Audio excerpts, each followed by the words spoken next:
राज्य, जिला, शहर लोगों से मिलकर बनता है और लोगों की वजह से ही होते हैं जनप्रतिनिधि या राजनेता। ऐसे में जनता की दिक्कतों को पहचान कर तत्काल दूर करने की कोशिशों में जुट जाना ही अव्वल राजनेता की पहचान होती है।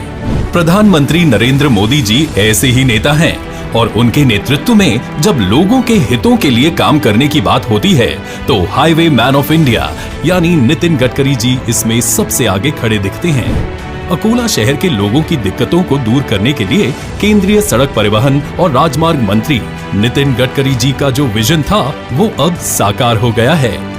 अकोला को ट्रैफिक की समस्या से निजात पाना था।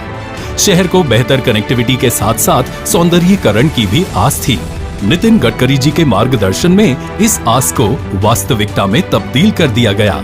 शहर के अंदर से गुजरने वाले पुराने हाईवे को बेहतर करने के लिए करीब 12.5 किलोमीटर की सड़क को 2 लेन से 4 लेन में अपग्रेड कर दिया गया।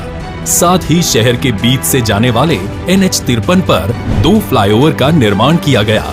इस तरह से अकोला के लोगों को गडकरी जी की तरफ से कुल 366 करोड़ की सौगात दी गई। सबसे पहले फ्लाईओवर की बात करें तो अकोला शहर से गुजरने वाले नेशनल हाईवे 53 पर 2 फ्लाईओवर तैयार किए गए हैं।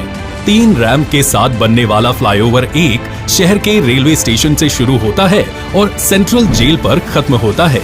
इसके बनते ही अकोला एयरपोर्ट, बालापुर, मुर्तजापुर और दक्षिण अकोला के दूसरे हिस्सों से आने वाला ट्रैफिक सीधा अकोला रेलवे स्टेशन और शहर के उत्तरी भाग से जुड़ रहा है। इससे बस स्टैंड, टावर चौक जैसे व्यस्त इलाकों की भीड़-भाड़ कम हो रही है।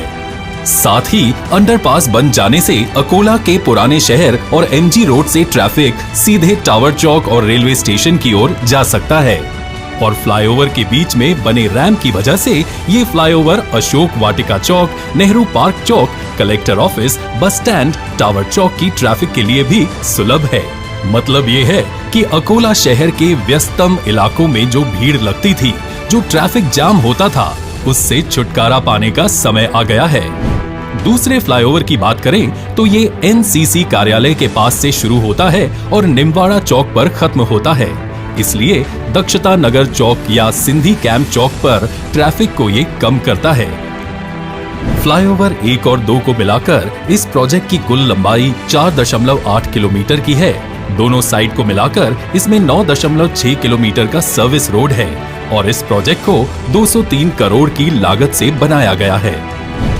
दरअसल दूरदर्शी सोच के धनी नितिन गडकरी जी ने साल 2017 में one time improvement programme implement किया था, जिसके अंतर्गत जो शहर नेशनल हाईवे बनाते वक्त बाईपास हो रहे थे, उनके अंदर के पुराने नेशनल हाईवे को विकसित किए जाने की योजना थी।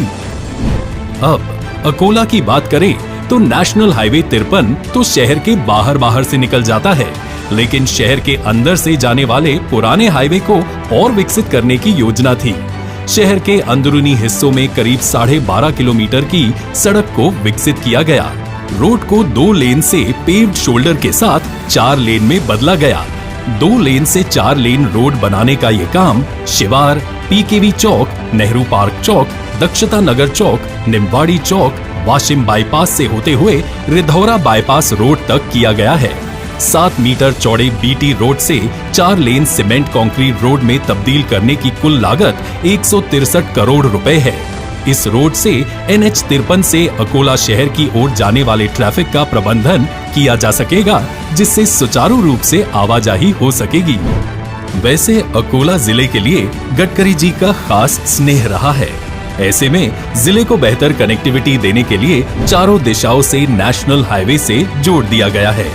जैसे देश को पूर्व से पश्चिम तक जोड़ने वाला हाईवे अकोला को कनेक्ट करता हुआ गुजरता है, ये हाईवे अकोला को विदर्भ के अलग अलग इलाकों से भी जोड़ता है। इसी तरह नॉर्थ साउथ जोन को जोड़ता हुआ एक और हाईवे अकोला को मराठवाड़ा से जोड़ता है।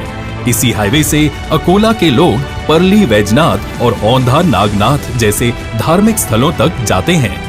इसके अलावा मध्य प्रदेश और महाराष्ट्र को जोड़ने वाला नेशनल हाईवे भी अकोला से गुजरता है, जो शेगांव, पंढरपुर, मुक्तागिरी जैसे कई धार्मिक स्थलों को अकोला से जोड़ता है। नेशनल हाईवे 161A और 161G भी अकोला के लोगों के लिए वरदान की तरह है और इसकी वजह से अकोला को न सिर्फ महाराष्ट्र बल्कि अलग अलग राज्यों के लिए बेहतर कनेक्टिविटी मिल पाती है। कुल मिलाकर नितिन गडकरी जी की दूरदर्शिता, मार्गदर्शन और अथक प्रयासों की वजह से अकोला के लोगों को बेहतर हाईवे कनेक्टिविटी और सुगम परिवहन व्यवस्था का तोहफा मिल सका है।